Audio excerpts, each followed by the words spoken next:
is Russ, back in the car again, headed out of Costco. 9:45 a.m., 62 degrees. It's going to get into the low 70s today.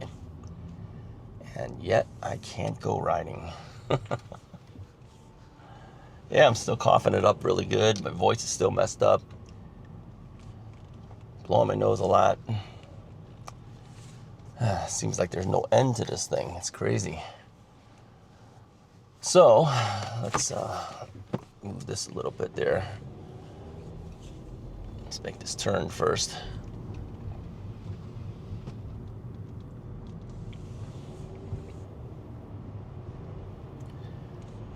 I had to look at this car next to me. I thought he was going to come into my lane. You know, sometimes when you have left turns and you got two lanes that turn left, you stay within your lane when you turn, right? Yeah, that guy looked like he was going to head into my lane. Got to watch out for these people. You never know. Anyway, I was thinking about what I've been watching lately on Netflix. I told you guys that I've resorted to watching Netflix because I'm bored out of my mind at home. So I started watching this show called Indian Matchmaking. Or is it called Indian Matchmaker? One of the two. Kind of reminds me of The Bachelor, but not quite. I mean, The Bachelor, you get a whole bunch of people, a whole bunch of girls lined up for The Bachelor to choose. That's not the case here, okay? This is actually a matchmaker. Yeah, an Indian matchmaker. Let me do this. And her job is to interview the various people and then find a match for them for potential marriage. Yeah. So it's different than, I know in some cultures there's arranged marriages, right? Yeah, even in China back in the day, I don't think they do that anymore, but they had arranged marriages. Yeah. So I'm sure in India as well. But now it's more about using a matchmaking person to find you somebody that'll match your requirements. Yeah. So I started watching this. They've got 3 seasons of it. I don't know how many episodes per season, but it's quite a few, and they're about 30 minutes each, so they're quick. But it doesn't finish after one episode. It continues on, you know. So you could be going through several episodes, still learning whether this person has found his match or her match at this point. So it kind of draws you in that way because, you know, you start to get to know that person and you go, okay, so this lady, her name is Seema, and they call her Seema Auntie, not Auntie Seema, Seema Auntie. And so she'll go and visit you, you know, if you live in the United States, she comes to the United States to visit you. If you're in India, she goes to India and visits you, right? I think she said she's from Mumbai or someplace. I don't know where she said. Anyway, and then she'll interview you, and then she puts you in her database, and then she tries to find the right person for you. But here's the thing that I thought was interesting is during the interview of the person, you know, she'll ask them, you know, what kind of person are you looking for? What are your requirements? And that's where the interesting thing is, okay, is their requirements. All right, because a lot of these people on here are in their 30s, right? And they just, it's not like they haven't found, they haven't gone out on dates and stuff. They have. It's just that they haven't found the person they want to marry, and they're getting older, so their families are interested in getting them married off, right? So I listened to their requirements, and some of them have some really tough requirements. I'm thinking, man, I don't match any of these people. I would never match. I don't have all the requirements that they want, right? But the interesting thing is that Seema Auntie, after hearing it all, she usually tells them, you have quite a few requirements. Says you should go for 60 to 70% of those requirements. And one person said, that's like a C grade. another person said, I may have been the same person, I don't know, said that's just like settling for somebody. It's not like finding the person that matches it all. It's just like settling because you can't find anybody else, right? I see their point, okay, but then I also look at their requirements. I'm going, it's going to be really hard to find somebody that matches everything that this person's requirements are, you know? So, and then I look at the person themselves. I go, okay, are they a big catch themselves or not? Okay, obviously, if they were a huge catch, they wouldn't be on that show. They would have already been married or something, you know? But no, I think the problem a lot of them had is that their requirements of the ideal person is too high. And I think that's what this SEMA auntie is trying to tell them, that it's going to be hard to find somebody that matches everything that you're putting down here, right? Then I kept thinking, even if somebody matched everything that they want, would it actually be a match? And a lot of times it wasn't. One thing that I noticed, that a lot of the I want to call them contestants, but they're not contestants. They're just people looking to get married. A lot of them said, you know, there was no chemistry when they met that person, right? Got to keep from drying out. There was no chemistry. I can see that even though all of the requirements, you know, financially stable, you know, successful in life, that whatever their requirements are, they just didn't match up. Yeah, very hard to find somebody. So so you kind of get pulled into it because you want to see, do they, at the end of all this, do they actually find the person they're looking for or not? Some of them did, but not. I'm sure not all of them will. Some of them ended up, after all that, finding the person on their own without using a matchmaker to find it for them. For you know, maybe a friend recommended, and then they clicked, right? So, but yeah, it's an interesting show because obviously the the culture is different. You know, I have a number of Indian friends, quite a few actually, and so I don't know all their traditions. Okay, I don't know. You know, people have asked me as a former wedding photographer, have you ever shot an Indian wedding? I said no. Good thing, because some of those things can go for days. Yeah, and the photographer is expected to be there. I would never be able to. I mean, I've shot a lot of weddings in my time, but you're done in a day. And I'm usually there in the beginning when the bride is getting ready, all the way till the end. You're there sometime, you know, 10 in the morning until 12 at night. Yeah, I can just imagine multiple days of a wedding. Whew. I mean, the thing is a lot of people wanted to shoot Indian weddings because they're so colorful. I mean, you'd have great photos for sure. I remember once, I'll tell you a story. It's always a story. I remember once some guy hired me to shoot an engagement. So he wanted me to hide, essentially. He was going to surprise his girlfriend and give her the ring. So he was going to do this at Navy Pier in Chicago. And so we arranged how it would happen. He told me he was gonna take her on the Ferris wheel first. Okay, so I took some shots of them as they were getting on the Ferris wheel. The funny thing is the girlfriend noticed me taking photos. She didn't know what was going on. I was at a distance, but she kind of noticed me taking photos of them. Probably thinking, what's this guy taking our photo for, you know? And then later, we were gonna meet in this crystal court or something. I don't know what they called it. He was gonna pop the question there. So after I shot them there, I moved to the other area because he was gonna bring her over there afterwards, and just waited for them. Yeah. So now I'm kind of hiding, and not hiding, but I'm in there, right? And I'm trying to clear a space so that there's people not going to walk in front of me when I'm shooting this thing, right? And I see it. I see it's ready to go down, okay?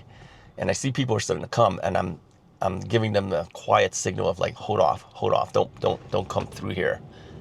And then he does it, gets on bended knee and gives her the ring, and she is shocked, right? And I'm shooting away, and people who stopped to watch, like, oh wow, they're actually witnessing, an engagement. And then after I'm shooting and the thing goes down and he gives her a hug and everything, she turns and she sees me and she points towards me. I got this out on camera too.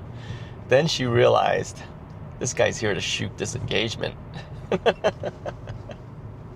We talked afterwards. Yeah, I says, yeah, he hired me to shoot this engagement. He actually didn't hire me. What he did is he hired my friend Stacy. I've mentioned Stacy before in the past. And he couldn't do it. So he sent me to do it instead. Because at that time, Stacy was a wedding photographer too. He's no longer. He's doing other things now at this point. So here's the funny part about it. Okay. So anyways, I told them, I says, well, if you ever need a wedding photographer, let me know. Okay. And they came in, they interviewed with me, but ultimately they didn't hire me. And I think the reason is because I had no experience shooting Indian weddings. And I think they were correct in hiring a guy who actually has done Indian weddings before, because you got to know the traditions. You got to know what's going on. It's just like the very first time I ever shot a Jewish wedding, I brought a friend of ours with me who was Jewish, and he trained me on all the things to look for during the ceremony. So I knew exactly what was going to happen and what everything was called, what is expected of you to shoot, that type of thing. So they hired somebody else. So now, a year or two later, okay, maybe longer than a year or two later, I'm no longer shooting weddings anymore, okay? And because my knees were starting to go, I just said, everything's hurting. I better stop shooting, because you're standing all day long as a wedding photographer.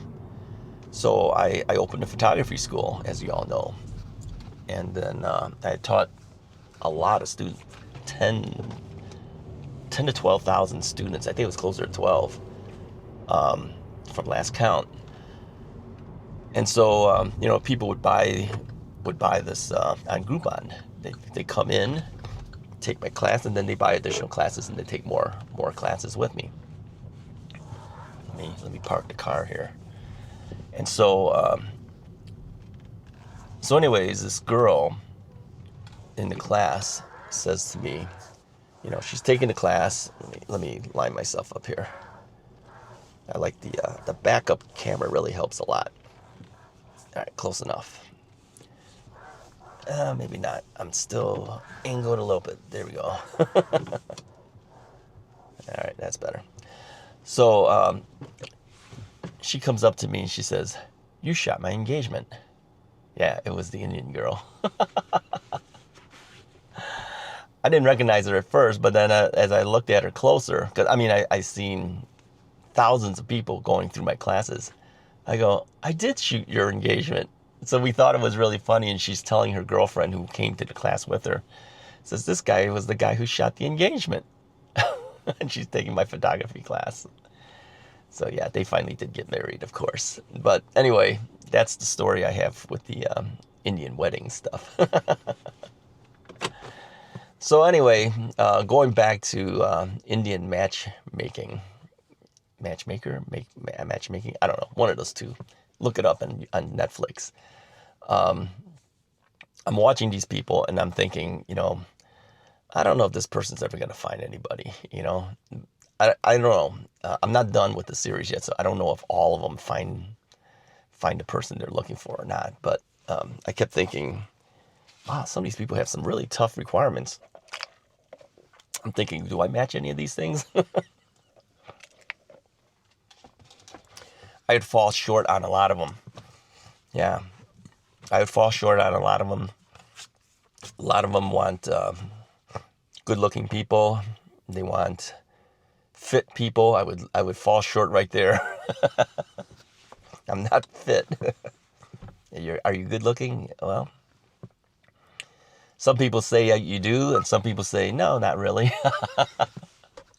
And then you got to be financially stable. You got to have a good career. I don't know if mine counts for any of that. They got to like the family. Got to be family oriented. Okay, maybe I match on those. Got to have a good sense of humor. There's a lot of things people want. But I kept thinking, I said, I don't know if these people will find the person they're looking for. So, and then looking at them too, I'm going, I don't think you're that big of a catch either,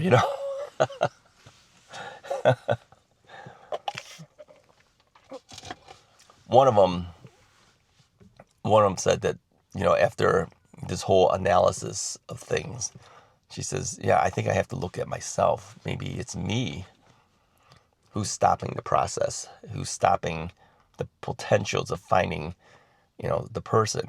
Or then she thought back, she says, maybe I didn't give some people a chance, that may have been the match, but she was too critical on them and just let them go by.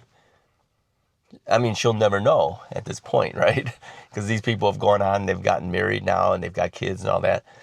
So they're kind of looking at it as, maybe it's me, maybe it's not them. A lot of times it's them. Yeah, they themselves sabotage their own chances of finding somebody because their requirements are so high that nobody could match their requirements. Some of the people that got turned down, I said, no, that person's actually pretty nice. They kind of matched everything that they were looking for. They looked good. They were stable. And yet, like they said, there was no chemistry. They didn't feel any attraction to them. I mean, they said, well, this would be a person I would be a friend with, but this is not a person I would marry. I can see some of that. Yeah. You have to have some type of attraction. Otherwise, it probably wouldn't work out. So there's a lot of factors, but I thought it was an interesting show. All right, that's all I got for you guys for today. This is what I've been looking at lately. I'm going to finish off that series. It's got 3 seasons. Find out what happened to these people.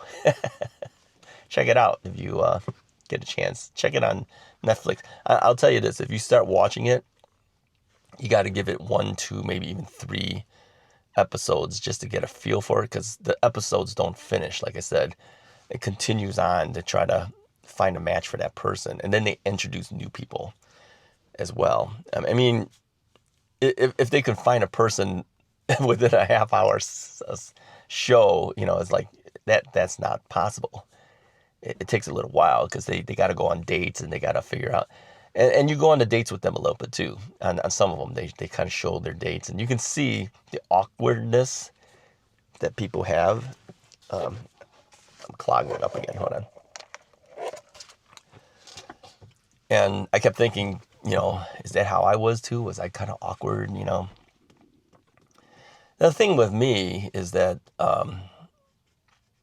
as you probably know, I talk to just about anybody. I'm not really that afraid to talk to people. So I wonder, am I awkward too? Was I afraid to talk to girls? I wouldn't say so. I've always said that I've had more female friends than male friends in my life. I still do, actually. I have more female friends than male friends. And a lot of them are lifelong friends. I mean, some of them are, people that, went to church with me and things like that, but other people too. And I have an easier time talking to the girls than I do talking to the guys sometimes. It's because I don't do all the things that the guys do. A lot of guys, when you get together, you're talking about football and you're talking about baseball and all this stuff. I don't follow a lot of that. So, and the girls have always seemed easier to talk to me than some of their other friends. They, where they would tell me things, and I'm going, wow, you're telling a guy all this stuff, but the thing is they feel more comfortable with you sometimes. All right, that's all I got for you guys. Let me know what your experiences are, and if you would use something like a matchmaking service, to find somebody. And let me know if you did. If you did, that would be even more interesting. Let me know if you did. How did you find your significant other? That would be a good question right there. How did you find your significant other? How long have you been married? And would you have used the matchmaking service? If you didn't find that person, would you have tried to use one of these services? All right. Hit the like and subscribe button. I'll talk to you guys next time.